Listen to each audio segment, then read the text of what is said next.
फातिमा की रानी माँ, प्रभु यीशु की माँ, आसरा तू ही है माँ।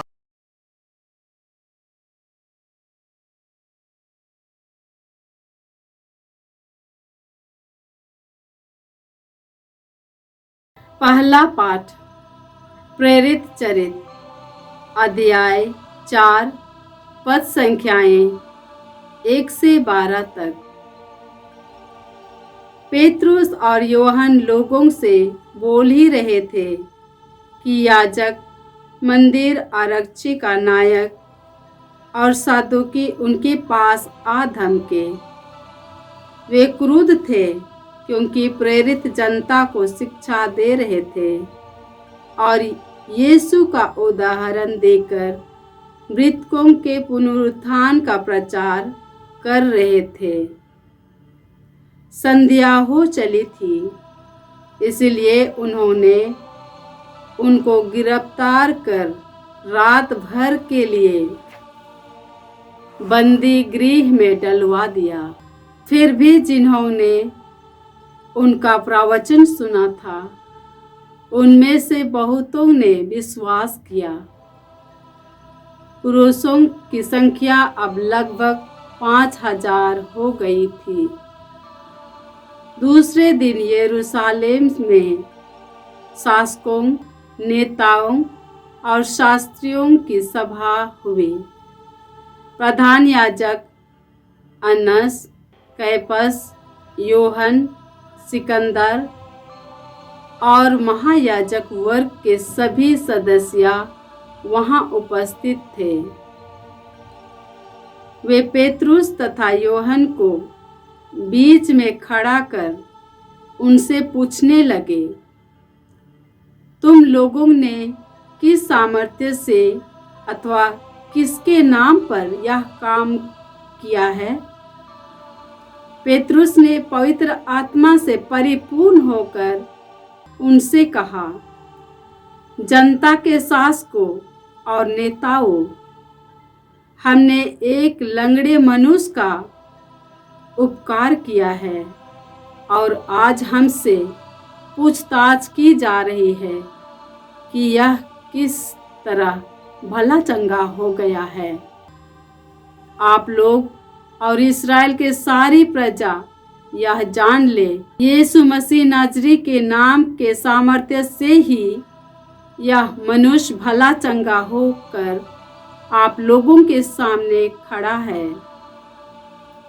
आप लोगों ने उन्हें क्रूस पर चढ़ा दिया, किंतु ईश्वर ने उन्हें मृतकों में से जीवित किया। वह वही पत्थर है जिसे आप कारीगरों ने निकाल दिया था और जो कोने का पत्थर बन गया है। किसी दूसरे व्यक्ति द्वारा मुक्ति नहीं मिल सकती, क्योंकि समस्त संसार में यीशु नाम के सिवा मनुष्यों को कोई दूसरा नाम नहीं दिया गया है जिसके द्वारा हमें मुक्ति मिल सकती है। प्रभु की वाणी। ईश्वर को धन्यवाद।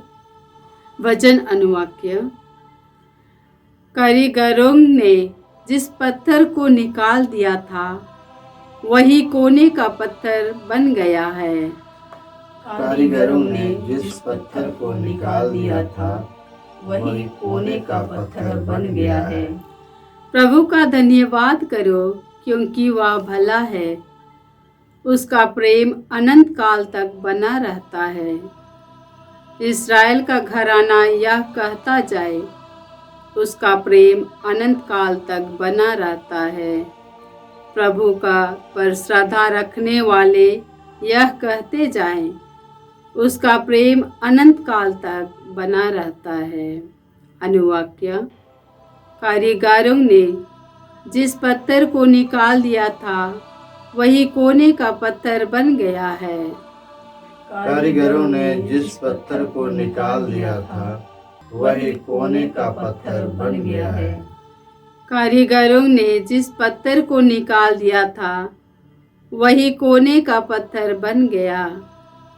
यह प्रभु का कार्य है, यह हमारी दृष्टि में अपूर्ण है। यह प्रभु का ठहराया हुआ दिन है। हम आज प्रफुल्लित होकर आनंद मनाएं। अनुवाक्य, कारीगरों ने जिस पत्थर को निकाल दिया था वही कोने का पत्थर बन गया है। कारीगरों ने जिस पत्थर को निकाल दिया था वही कोने का पत्थर बन गया है। हे प्रभु, हमारा उद्धार कर। हे प्रभु, हमें सुख शांति प्रदान कर। धन्य है वह जो प्रभु के नाम पर आते हैं। हम प्रभु के मंदिर से तुम्हें आशीर्वाद देते हैं। प्रभु ही ईश्वर है, वह हमें ज्योति प्रदान करे। अनुवाक्य, कारीगरों ने जिस पत्थर को निकाल दिया था वही कोने का पत्थर बन गया है। कारीगरों ने जिस पत्थर को निकाल दिया था वही कोने का पत्थर बन गया है। जय घोष, हालेलुया। यह प्रभु का ठहराया हुआ दिन है। हम आज प्रफुल्लित होकर आनंद मनाएं। हालेलुया। प्रभु आप लोगों के साथ हो और आपकी आत्मा के साथ। संत योहन के अनुसार प्रभु यीशु ख्रिस्त का पवित्र सुसमाचार। हे प्रभु, तेरी महिमा हो।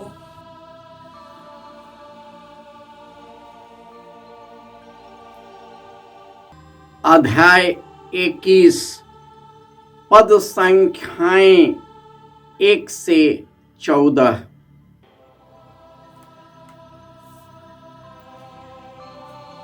बाद में यीशु तिबेरियस के समुद्र के पास अपने शिष्यों को फिर दिखाई दिए।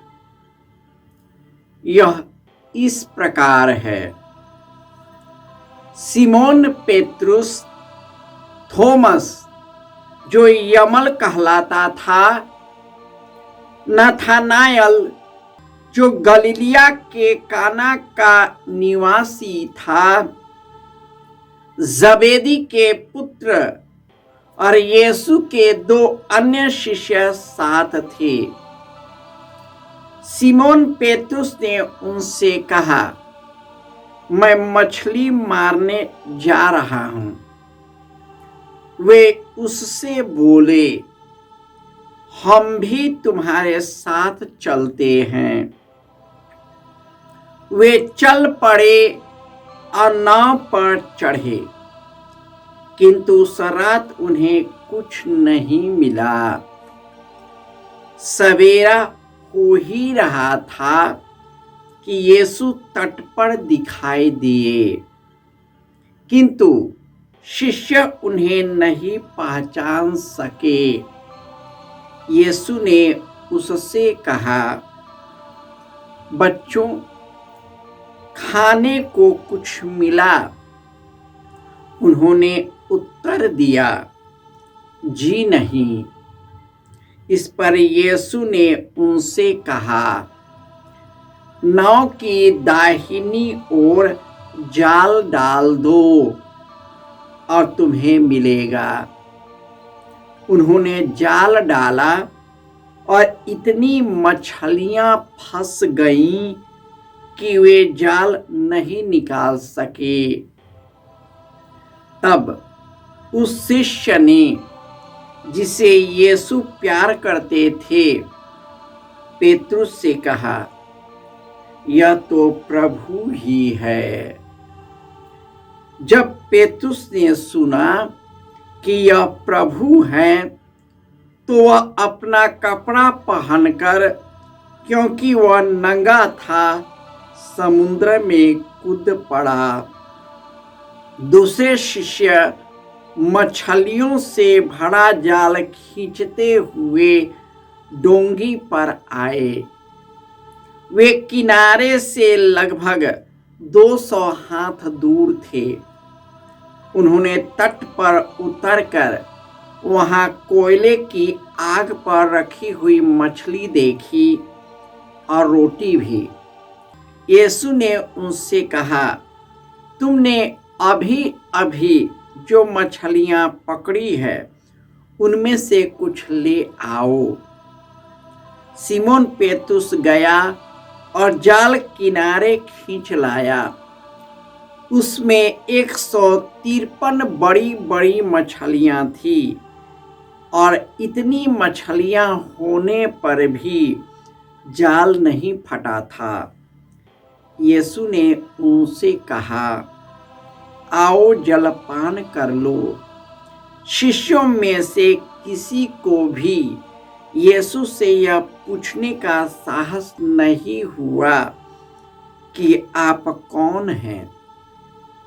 वे जानते थे कि वह प्रभु हैं। यीशु अब पास आए और रोटी लेकर उन्हें देने लगे और उसी तरह मछली भी। इस प्रकार यीशु मृतकों में से जी उठने के बाद तीसरी बार अपने शिष्यों के सामने प्रकट हुए। यह प्रभु का सुसमाचार है। हे क्रिस्त तेरी स्तुति हो। ख्रिस्त में प्यारे भाइयों और बहनों, प्रभु यीशु अपने मृत्यु से पहले अपने शिष्यों से कहा था कि कुछ ही दिन बाद तुम मुझे नहीं देखोगे और कुछ ही दिन बाद मुझे देखोगे। इन दोनों में उनकी मृत्यु और पुनरुत्थान की भविष्यवाणी थी। और जब यीशु पुनर्जीवित होते हैं, अपने शिष्यों को दर्शन देते हैं, तो वे अधिकांशतः पहचान नहीं पाते हैं।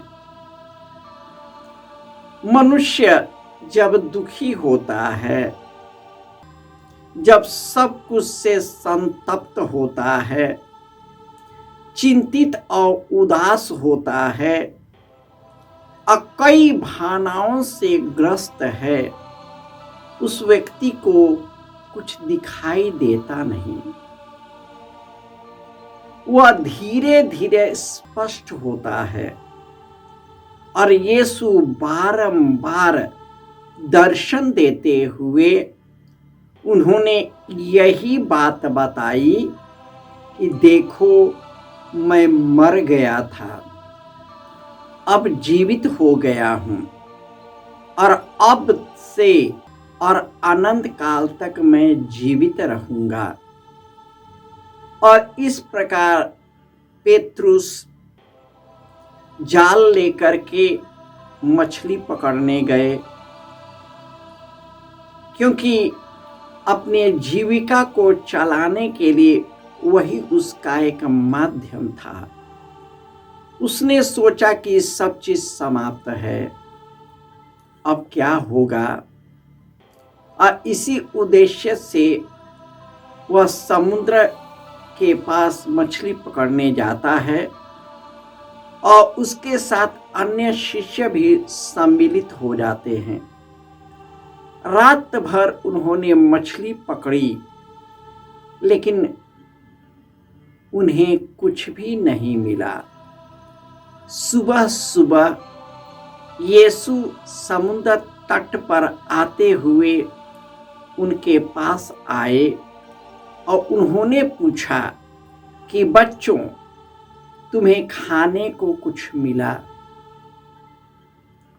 उन लोगों ने उन्हें नहीं पहचाना और जैसे यीशु ने कहा था, तुम नाव आगे लेकर दाहिनी ओर जाल डालो और तुम्हें मिलेगा, और उन्होंने उनकी कहना मानी और यीशु ने सब मछलियों को उधर आने का ऑर्डर दिया और मछलियों ने उसके आदेश का पालन किया और इस प्रकार कई मछलियां फंस गई। इतने फंसने के बाद भी जाल टूटा नहीं था।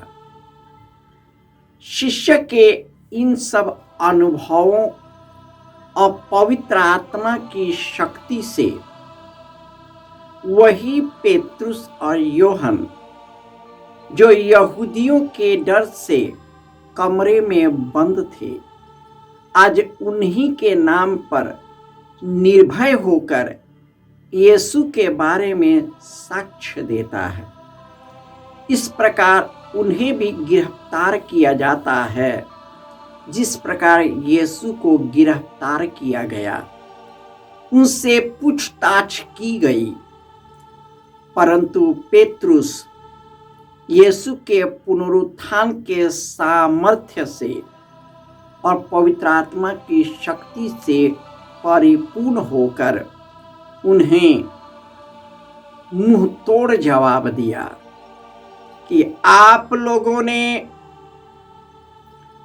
ईसा को मरवा डाला है, परंतु हमारे स्वर्गीय पिता ईश्वर ने उसे महिमा के साथ पुनर्जीवित किया और उन्हीं के द्वारा इस लंगड़े को मैंने चंगा किया। और आज मुझसे पूछा जा रहा है कि यह क्यों हो रहा है। मैं आपको बता दूं, ईसा के नाम पर इस दुनिया में कोई नाम नहीं जो ईश्वर कहा सके। जो यीशु ने इस दुनिया में जो कर दिया, कोई देवी देवता नहीं कर पाया और न कर पाएगा। अगर इसके पीछे जाएंगे तो संसारिक ही बनेंगे। यीशु का मार्ग जीवन का मार्ग है, अनंत जीवन का मार्ग है, स्वर्गीय सुख का मार्ग है। जो उसमें विश्वास करता है वह मृत्यु पर विजय प्राप्त करता है। वह किसी से डरता नहीं, चाहे उसको मार दिया जाए या उसको कई तरह से शोषित और अत्याचार किया जाए, वह व्यक्ति डरता नहीं। शिष्यों में वह शक्ति आ गई थी जो किसी से डरते नहीं थे, क्योंकि पुनर्जीवित यीशु उन्हें महिमा की शक्ति से परिपूर्ण किया था। और इस प्रकार ईश्वर ने अपनी महिमामय शक्ति से हमें भी परिपूर्ण किया है। आज हम यीशु के नाम से कतराते हैं, यीशु का नाम लेने से कतराते हैं, उनके नाम के साक्ष्य देने से कतराते हैं। हम केवल धर्म विधियों में ही अटक जाते हैं, लेकिन यीशु के मार्ग पर चलने के लिए, उनको स्वीकार करने के लिए हम कतराते हैं। उन पर विश्वास करने, उनका साक्ष्य देने पर हमें भी वही सजा दी जा सकती है जो यीशु को दिया गया। यदि हम उनके शिष्य हैं, उसमें विश्वास करते हैं, तो हमें उनकी गवाही अपने जीवन के द्वारा देनी ही पड़ेगी। यीशु का जीवन पवित्र और निष्कलंक है, ईमानदारिता का है, सेवा कर्तव्य का है, अपने लोगों की सेवा करने का है। यदि यह हमारे जिंदगी में नहीं है तो हम बपतिस्मा लेकर भी हम कभी यीशु को नहीं हो सकते। हम ना वचन पढ़ते हैं, ना हमारे अंदर में भक्ति की भावना है, ना हम उसमें विश्वास करते हैं और ना उसके मार्ग पर ही चलते हैं। हम उसके मार्ग पर चलेंगे, चुनौतियां आएंगी, लेकिन हम चुनौतियों से डरते हैं। जिस प्रकार ईश्वर ने अपने शिष्यों को महिमान्वित किया, हमें भी वह महिमान्वित करेगा। अतः हम अपने आप को ईश्वर के पुनरुत्थान में समर्पित कर, उन पर पूर्ण भरोसा कर, उसी पर विश्वास करते हुए अपने विश्वास की गवाही अपने जीवन, अपने सेवा कार्य से दे। तभी हम यीशु के अनुयायी हो सकते हैं। अन्यथा हम यीशु यीशु कहकर ही हम यीशु को भुला देंगे।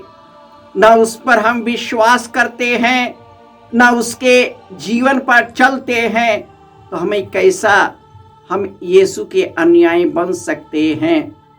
उनके लिए समर्पित जीवन, शुद्ध जीवन, निर्मल जीवन, सेवामय जीवन, उसके मार्ग पर चलने वाला जीवन होनी चाहिए। तभी हम यीशु के शिष्य कहे जा सकते हैं।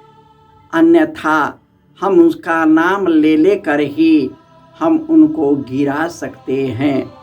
पूर्ण आस्था से हम उनके पुनरुत्थान के सामर्थ्य में सम्मिलित होकर यह पर्व मनाए और उनके जीवन को अपने जीवन में धारण करें।